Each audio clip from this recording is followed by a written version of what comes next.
ಪುನೀತ್ ರಾಜ್ಕುಮಾರ್ ಅವ್ರದ್ದು ಅದಂತೂ ಇನ್ನೂ ಬೆಟ್ಟದು ನಾನು ಕೆಲಸ ಮಾಡಿದ್ದೀನಿ ಜೊತೆನಲ್ಲಿ. ಆಮೇಲೆ ಅವ್ರ ಮನೇಲೇ ಇದ್ದೆ ನಾನು. ನಾನು ಮಡ್ರಾಸ್ಗೆ ಹೋದರೆ ನನಗೆ ರೂಮ್ ಇರ್ತಿರ್ಲಿಲ್ಲ. ಅವ್ರ ಮನೇಲೇ ನಂಗೆ ಒಂದು ರೂಮ್ ಕೊಟ್ಟಿದ್ರು. ಅಷ್ಟರ ಮಟ್ಟಿಗೆ ಒಡನಾಟ ಇತ್ತು ನಮಗೆ. ಅವಾಗ ಭಾಳ ಕಾಟ ಕೊಡೋನಪ್ಪು. ನಾನ್ ವೆಜ್ ತಿನ್ನಲ್ವಲ್ಲ ನಾವು, ಹಾಗಾಗಿ ತಂದ ಹಾಕ್ಬಿಡ್ತೀನಿ ಆಂಟಿ ಅಂತ. ಬೇಡಾಪು ಅಂತ ಅಣ್ಣವ್ರು ಇದ್ಕೊಂಡು ಹಾಗೆಲ್ಲ ಮಾಡಬಾರ್ದಪ್ಪ ಅಂತೇಳಿ ತಮಾಷೆ ಮಾಡ್ತಾನೆ ಯಾವಾಗಲೂ. ಬಿಸಿಲೇ ಇರಲಿ ಮಳೆಯೇ ಬರಲಿ ಕಾಡಲ್ಲಿ ಮೇಡಲ್ಲಿ. ಸೊ ಹಾಗೆ ಅವರು ಪುನೀತ್ ಅಂತೂ ಅಲ್ಲಿ ಎತ್ತಾಡ್ಸಿರೋ ಮಗು ಅದು. ಬಿಸಿಲೇ ಇರಲಿ ಮಳೆಯೇ ಬರಲಿ ಕಾಡಲ್ಲಿ ಮೇಡಲ್ಲಿ ಅಲೆವೆ. ನಾವು ಮಾಡಿದ ಸಿನಿಮಾ ರಾಷ್ಟ್ರ ಪ್ರಶಸ್ತಿ ಬಂತಲ್ಲ ಅನ್ನೋದೊಂದು ಖುಷಿ ನಮಗೆ. ಬಟ್ ಪುನೀತ್ ಇಲ್ಲ ಅನ್ನೋದೊಂದು ಬೇಜಾರು ಮಾತ್ರ ನಮಗೆ ತುಂಬ ಕಾಡುತ್ತೆ. ಭಾಳ ದೊಡ್ಡ ಲಾಸ್ ಕನ್ನಡ ಇಂಡಸ್ಟ್ರಿಗೆ.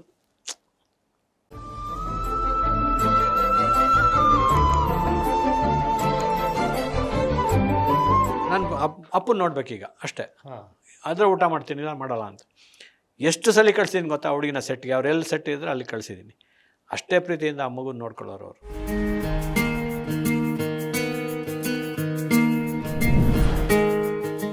ಇತ್ತೀಚೆಗೆ ಪುನೀತ್ ರಾಜ್ಕುಮಾರ್ ಅವ್ರದ್ದು ಅದಂತೂ ಇನ್ನೂ ಬೆಟ್ಟದು ನಾನು ಕೆಲಸ ಮಾಡಿದ್ದೀನಿ ಜೊತೆನಲ್ಲಿ. ಆಮೇಲೆ ಅವ್ರ ಮನೇಲೇ ಇದ್ದೆ ನಾನು. ನಾನು ಮಡ್ರಾಸ್ಗೆ ಹೋದರೆ ನನಗೆ ರೂಮ್ ಇರ್ತಿರ್ಲಿಲ್ಲ. ಅವ್ರ ಮನೇಲೇ ನಂಗೆ ಒಂದು ರೂಮ್ ಕೊಟ್ಟಿದ್ರು. ಅಷ್ಟರ ಮಟ್ಟಿಗೆ ಒಡನಾಟ ಇತ್ತು ನಮಗೆ ಚೆನ್ನೈಯಲ್ಲಿ ಅಣ್ಣವ್ರ ಮನೆಯಲ್ಲಿ. ಯಾಕಂದ್ರೆ ಆ ಕಂಪ್ನಿಲೇ ಇದ್ನಲ್ಲ. ಸೊ ಸಪ್ರೇಟ್ ಯಾಕೆ ರೂಮು, ರಾಮು ನಮ್ಮವನಲ್ವ, ನಮ್ಮನಲ್ಲೇ ಇರಲಿ ಅನ್ನೋ ಥರ.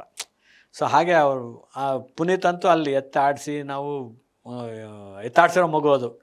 ಆ ಜೊತೆಯಲ್ಲಿ ಸಿನಿಮಾ ಮಾಡಿದಾಗ ಬೆಟ್ಟದು ನಾನೇ ಡೈರೆಕ್ಟರ್. ಅದಕ್ಕೆ ಓಕೆ, ನೆನಪುಗಳು ತುಂಬ ಕಾಡುತ್ತೆ ಒಂದೊಂದ್ಸಲಿ. ಹಂಚ್ಕೊಬೋದಾ ಸರ್ ಬೆಟ್ಟದ ಹೂವಿನ ನೆನಪುಗಳು? ಯಾಕಂದರೆ ನಾವೆಲ್ಲ ಬರೀ ಟಿ ವಿಲಿ ನೋಡಿದ್ದೀವಿ ಅವರ ಅಭಿನಯನ. ಚಿಕ್ಕ ವಯಸ್ಸಲ್ಲೇ ರಾಷ್ಟ್ರ ಪ್ರಶಸ್ತಿ ತಗೊಂಡಂಥ ನಟ. ನಾವು ಮಾಡಿದ ಸಿನಿಮಾ ರಾಷ್ಟ್ರ ಪ್ರಶಸ್ತಿ ಬಂತಲ್ಲ ಅನ್ನೋದೊಂದು ಖುಷಿ ನಮಗೆ. ಬಟ್ ಪುನೀತ್ ಇಲ್ಲ ಅನ್ನೋದೊಂದು ಬೇಜಾರು ಮಾತ್ರ ನಮಗೆ ತುಂಬ ಕಾಡುತ್ತೆ. ಭಾಳ ದೊಡ್ಡ ಲಾಸ್ ಕನ್ನಡ ಇಂಡಸ್ಟ್ರಿಗೆ.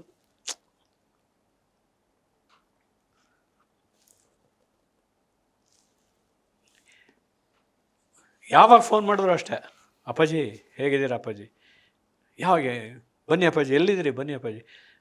ಇವತ್ತವರೆಗೂ ಅಷ್ಟೇ. ರಾಘಣ್ಣ ಈಗಲೂ ಅವ್ರ ಕೈಲಾಗಲ್ಲ. ಇವತ್ತು ನಾನು ಹೋದರೂ ಕೂಡ ಕಾಲಿಗೆ ನಮಸ್ಕಾರ ಮಾಡಿಬಿಡ್ತಾರೆ ಅವರು, ಏಕ್ದಮ್ ರಾಘು. ಪುನೀತ್ ಅಷ್ಟೇ, ಎಷ್ಟು ನೋಡಿದ್ರು ಅಷ್ಟೇ, ನೋಡಿದ ತಕ್ಷಣ ಕಾಲಿಗೆ ನಮಸ್ಕಾರ ಮಾಡಿ. ಯಾಕಂದರೆ ಆ ಥರ ಒಡನಾಟ ಇದ್ದಂಥ ಮನೆ ನನಗದು. ಆಲ್ಮೋಸ್ಟ್ ಕೆಲಸ ಕಲ್ತಿದ್ದು ಬೆಳೆದಿದ್ದು. ಆಮೇಲೆ ಯಾರಾದರೂ ಪುನೀತ್ ವಿಷಯದಲ್ಲಿ ನಮ್ಮ ಆಡಿಟರ್ ಒಬ್ಬರು ಗಣೇಶ್ ಅಂತ ಇದ್ದಾರೆ. ಅವರ ಫ್ರೆಂಡ್ ಮಗಳೊಬ್ಬಳು, she was not mentally so fit. ಆ ಹುಡುಗಿಗೆ ಪುನೀತ್ ನೋಡದೆ ಇದ್ರೆ ಊಟ ಮಾಡಲ್ಲ ಅಂತ ಹಠ. ಓಕೆ, ಏನಕ್ಕೆ? ನಾನು ಅಪ್ಪನ ನೋಡ್ಬೇಕೀಗ ಅಷ್ಟೇ. ಆದರೆ ಊಟ ಮಾಡ್ತೀನಿ, ಇಲ್ಲ ಮಾಡಲ್ಲ ಅಂತ. ಎಷ್ಟು ಸಲ ಕಳಿಸಿದ್ದೀನಿ ಗೊತ್ತಾ ಹುಡುಗಿನ ಸೆಟ್ಗೆ. ಅವ್ರು ಎಲ್ಲಿ ಸೆಟ್ ಇದ್ರೆ ಅಲ್ಲಿ ಕಳಿಸಿದ್ದೀನಿ. ಅಷ್ಟೇ ಪ್ರೀತಿಯಿಂದ ಆ ಮಗುನ ನೋಡ್ಕೊಳ್ಳೋರು ಅವರು. ನಾನು ಫೋನ್ ಮಾಡಿರ್ಬೇಕಾದ್ರೆ ಅಲ್ಲ, ಈಗ ಬೆಳೆದ ಮೇಲೆ ಯಾವಾಗ ಹೀರೋ ಅಂತ ಅನ್ನಿಸ್ಕೊಂಡ್ಮೇಲೆ, ತುಂಬ ದೊಡ್ಡ ಹೀರೋ ಅನ್ನಿಸ್ಕೊಂಡ್ಮೇಲೆ, ಅಪ್ಪು ಈ ಥರ ಹುಡುಗಿ ಮತ್ತೆ ನೋಡಬೇಕು ಅಂತಿದೆ, ಇಲ್ಲ ಊಟ ಮಾಡಲ್ಲ ಅಂತ ಅಂದರೆ ಕಳಿಸಿ ಅಪ್ಪಾಜಿ, ಅದಕ್ಕಿಂತ ದೊಡ್ಡದೇನಿದೆ ಕಳಿಸಿ ಅನ್ನೋರು. ಸೊ ಎಲ್ಲಿ ಲೊಕೇಶನ್ ಇದ್ದರೆ ಅಲ್ಲಿ ಕರ್ಕೊಂಡು ಹೋಗ್ತಾ ಇದ್ದ ಆ ಹುಡುಗಿನ. ಹೋದರೆ ಕಾರವನಲ್ಲಿ ಕೂಡಿಸ್ಕೊಂಡು ಜೊತೆಲಿ ಊಟ ಮಾಡಿಸಿ ಕಳಿಸೋ ಅಂತ. ಆ ಕ್ಯಾರೆಕ್ಟರ್ ದೊಡ್ಡ ಇದು. ನೀವು ಕೊನೆಯದಾಗಿ ಭೇಟಿ ಮಾಡಿದ್ದೆ ಸರ್ ಅವ್ರನ್ನ? ಕೊನೆಯಲ್ಲಿ ಭೇಟಿ ಮಾಡಿದ್ದು ನಾನು ಹೊಸ ರೋಡಲ್ಲಿ ಶೂಟಿಂಗ್ ಮಾಡೋವಾಗ ಒಂದ್ಸಲಿ ಹೋಗಿದ್ದೆ. ಆಮೇಲೆ ಕಂಟ್ರಿ ವಾರ್ನಲ್ಲಿ ನಾನು ಶೂಟ್ ಮಾಡೋವಾಗ ಯಾವುದೊಂದು ಶೂಟಿಂಗ್ ನಡೀತಿತ್ತು. ಯಾರ್ದು ಶೂಟಿಂಗಲ್ಲಿ ಅಂತ ಕೇಳಿದ್ರೆ ನಂದು ಅಂದ ತಕ್ಷಣ ಸೆಟ್ಟಿಂದ ಬಂದು ಮಾತಾಡ್ಸ್ಕೊಂಡು ಹೋಗಿದ್ದು ಅಷ್ಟೆ. ಖಂಡಿತ ಶಂಕರ್ನಾಗ್ ಮತ್ತು ಅಪ್ಪು ಸರ್, ಪುನೀತ್ ರಾಜ್ಕುಮಾರ್ ನಿಜವಾಗ್ಲೂ ಮೋಸ್ಟ್ಲಿ ಇಂಡಸ್ಟ್ರಿಯಲ್ಲಿ ಮತ್ತೆ ಆ ಪ್ಲೇಸ್ನ ಯಾರ ಕೈಲೂ ತುಂಬಕ್ಕೆ ಸಾಧ್ಯ ಇಲ್ಲ. ಭಾಳ ಬಿಗ್ಗೆಸ್ಟ್ ಲಾಸ್ ಅನ್ಬೋದು. ಹೌದು. ಆ್ಯಂಡ್ ನಾನೆಲ್ಲೋ ಕೇಳ್ಪಟ್ಟಿದ್ದೆ, ಹೊಸ್ದಾಗಿ ಮದುವೆ ಆದಾಗ ನೀವು ತುಂಬ ಕಾಟ ಕೊಟ್ಟಿದ್ದೀರಂತೆ ಅಪ್ಪು ಸರ್ ನಿಮಗೆ. ನೀವು ಮಿಸ್ಸಸ್ಗೆ ಅವ್ರ ಮನೇಲೇ ಇದ್ವಲ್ಲ. ಓಕೆ, ನನಗೇನಾಯಿತು, ಕಾಮನ್ ಬಿಲ್ಲು ಆಗಿ 82ನಲ್ಲಿ ನನ್ನ ಮದುವೆ ಆಗಿದ್ದು. Common bill total production, post production ಎಲ್ಲ ಚೆನ್ನೈಯಲ್ಲಲ್ವಾ.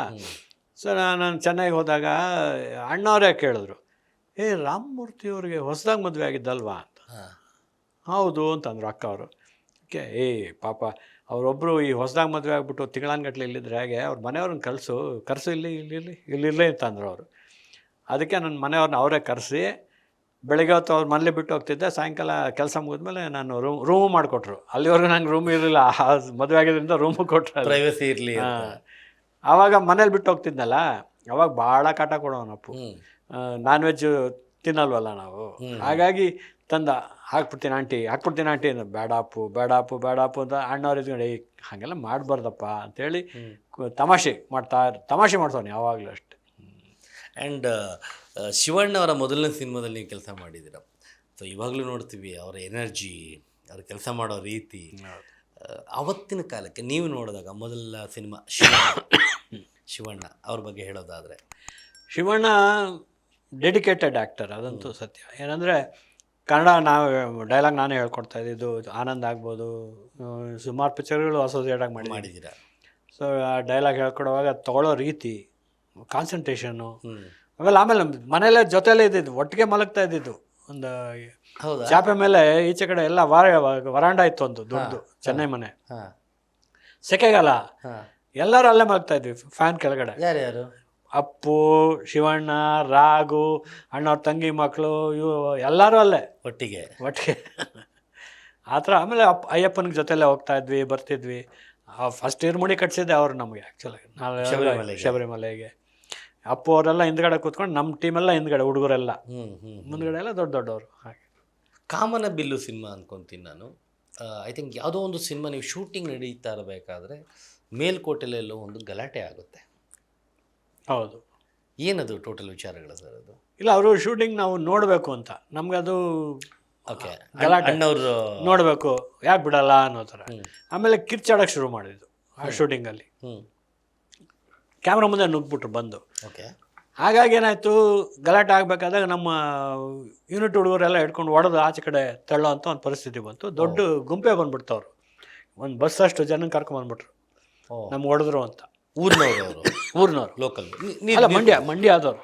ಓಕೆ. ಮಂಡ್ಯ ಬಸ್ ಅದು, ಮಂಡ್ಯ ಅಂತ ಬಂದಿರೋ ಶೂಟಿಂಗ್ ನೋಡೋಕ್ಕೆ ಅಂತಾನೆ, ಟೂರಿಸ್ಟ್ಗಳು ಅಲ್ಲಿಂದ ಅಲ್ಲಿಗೆ. ಓಕೆ. ನನಗೆ ಯಾರೋ ಒಬ್ಬ ಹಿಡ್ಕೊಂಡು ನೋಡ್ಬಿಟ್ಟ, ನಾನು ಅವ್ನಿಗೆ ಹಿಡ್ಕೊಂಡು ಹೊಡಿತಾ ಇದ್ದೆ. ನಾನು ಅಣ್ಣವ್ರು ನೋಡ್ಬಿಟ್ರು ಅದನ್ನು. ರಾಮಮೂರ್ತಿಯವರು ಕೈ ಮಾಡ್ತಾರ ಅನ್ನೋ ಥರ ಆಶ್ಚರ್ಯದಿಂದ. ನಾವು ಸಾಫ್ಟ್ ನೇಚರ್ ಅಂತ ಅವ್ರಿಗೆ, ಹಾಗಾಗಿ ಪರಿಸ್ಥಿತಿಗಳು ಒಬ್ಬ ಮನುಷ್ಯನ ಕೈ ಮಾಡೋಂಗೆ ಮಾಡುತ್ತೆ ಅನ್ನೋ ಥರ. ಆ್ಯಂಡ್ ಇನ್ನು ಕಾಶಿನಾಥ್ ಅವ್ರ ಜೊತೆ ಕೂಡ ಕೆಲಸ ಮಾಡಿದ್ದೀರ ನೀವು. ಕಾಶಿನಾಥ್ ಅವರು ಅವ್ರದ್ದೇ ಒಂದು ಡಿಫ್ರೆಂಟ್ ಟೈಪ್ ಆಫ್ ಸಿನಿಮಾಗಳು, ಮ್ಯಾನರಿಸಮ್ಮು, ರೈಟ್ರು, ಡೈರೆಕ್ಟ್ರು ಎಲ್ಲ. ಅವರಿಗೆ ನೀವು ಸಿನಿಮಾಗಳನ್ನ ನಿರ್ದೇಶನ ಮಾಡಿದಾಗ, ಒಂದು ಲವ್ ಟ್ರೈನಿಂಗ್ ಅನ್ನೋ ಸಿನಿಮಾ ಆಗಿರ್ಬೋದು, ಐ ಥಿಂಕ್ 2 ಸಿನಿಮಾ ನೀವು ಕೆಲಸ ಮಾಡಿದ್ದೀವಿ. ಒಂದೇ ಸಿನಿಮಾ. ಆ ಅನುಭವ ಹೇಳಕ್ಕೆ ಹೋದ್ರೆ ಸರ್, ಕಾಶಿನಾಥ್ ಅವ್ರ ಜೊತೆ ಮಾಡಿರೋದು? ಅದೇ ನಾವು ಸಬ್ಜೆಕ್ಟ್ ಮಾಡ್ಕೊಂಡಾಗ ಕಾಶಿನಾಥ್ ಅವ್ರನ್ನ ಹಾಕಿ ಮಾಡಬೇಕು ಅಂತ ಒಂದು ಐಡಿಯಾ ಬಂತು ನಮ್ಮ ತಂದೆಯವ್ರಿಗೆ. ಅವ್ರಿಗೆ ಆದರೆ ನಾನು ಆ ಸಿನಿಮಾಗಳನ್ನ ನೋಡಿದ್ನಲ್ಲ. ಸೊ ಬಟ್ ನಾ ಯಾವುದೇ ಸಿನಿಮಾ ಮಾಡೋಕ್ಕೆ ಮುಂಚೆ ಅವ್ರನ್ನ ಒಂಚೂರು ಸ್ಟಡಿ ಮಾಡಬೇಕು. ಹೌದು. ಅವರು ಸ್ಟಡಿ ಮಾಡಿದೆ. ಸ್ವಲ್ಪ ಹಾಸ್ಯ ಲೇಪನ ಇರಬೇಕು, ತುಂಬ ದೊಡ್ಡ ಡೈಲಾಗ್ಗಳಿರಲ್ಲ, ಅವ್ರ ಬಾಡಿ ಲ್ಯಾಂಗ್ವೇಜೇ ಬೇರೆ, ಇವೆಲ್ಲ ಮೈಂಡಲ್ಲಿ ಇತ್ತಲ್ಲ. ಸೊ ಹಾಗಾಗಿ ನನಗೆ ಈ ಬ್ಯಾಂಗ್ಳೂರ್ನಲ್ಲಿ ಅವಾಗ ಡ್ರೈವಿಂಗ್ ಸ್ಕೂಲ್ ಹೊಸದಾಗಿ ಬಂತು, ಕಾರ್ ಡ್ರೈವಿಂಗ್ ಸ್ಕೂಲು. ಅದು ನನ್ನ ಥಾಟ್ ಬಂದಿದ್ದು, ನನಗೆ ಥಾಟ್ ಪ್ರೊಸೆಸ್ಗೆ ಸಿಕ್ಕಿದ್ದು ಅದು ವಸ್ತು ನನಗೆ. ಸೊ ಈ ಕಾರ್ ಬರದೇ ಇದ್ದವ್ರಿಗೆ ಕಾರ್ ಡ್ರೈವಿಂಗ್ ಹೇಳ್ಕೊಡ್ತಾರೆ, ಅದಕ್ಕೊಬ್ಬ ಡ್ರೈವರ್ ಇದ್ದಾನೆ ಹೇಳ್ಕೊಡೋಕ್ಕೆ ಅಂತ. ಸೊ ನನ್ನೊಳಗೊಂದು ಪ್ರೀತಿ ಇರುತ್ತೆ. ಓಕೆ. ನಾನು ಪ್ರೀತಿ ಹೇಳ್ಕೊಳಕ್ಕಾಗಲ್ಲ, ಇದಕ್ಕೊಬ್ಬ ಗುರು ನಿಟ್ರೆ ಹೇಗೆ ಅಂತ ಅಂದ್ಕೊಂಡು ರೆಡಿ ಮಾಡಿ ಉಪೇಂದ್ರ ಅವ್ರನ್ನ ಕರೆಸಿದೆ ಮನೆಗೆ.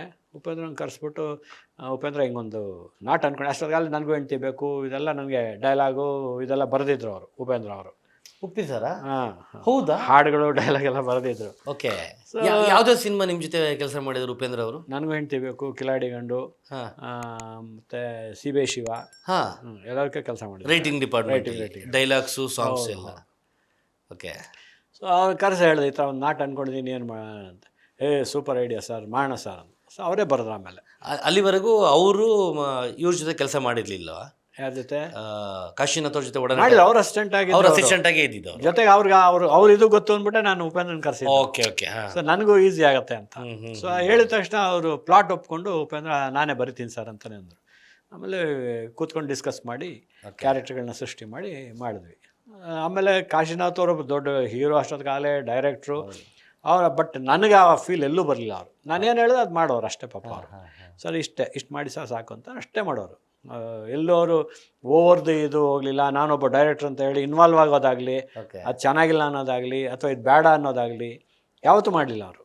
ಸೊ ಅದು ಪ್ರಬುದ್ಧ ನಟ ಅಥವಾ ನಿರ್ದೇಶಕ ನಡ್ಕೊಳ್ಳೋಂಥ ರೀತಿ ಅದು. Beat plus Karnataka.